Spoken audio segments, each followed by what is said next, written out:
Hello, welcome to this lecture. In this lecture, you are going to learn calculations. What is calculation? It will come under programming. Why again here? Yes, using modern CSS styles, you can calculate your width and height by making the things what you were wish to by lessing and making adding all the things can be possible to applying over here of arithmetic operators.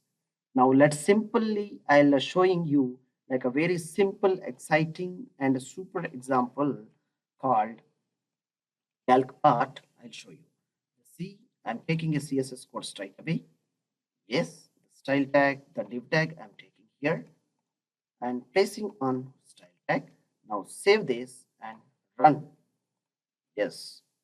CSS3 calc function applied here. Div goes text here. Now see here what I have got done here. It is you know that this is the div tag and this div tag is given for some length. And here div tag is applied by called by id of div tag.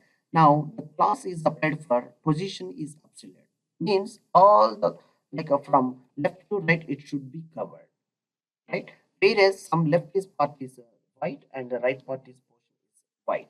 So how it is, the left is 50 px and the width I have a given for calculation function, here it is applied by 100% minus 140 px. I am lessing from the out of the border like a box and border everything, you know the rest of the things. If I change this 140 to like a 160, I have applied, save here, and now see here, refresh, it has come to reduced. Have you seen the change?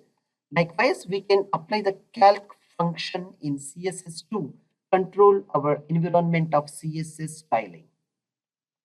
I hope it is a very super easy to apply of the designers who are growth and dream at the designer world, not in the programming. Thank you for watching this lecture. Thank you.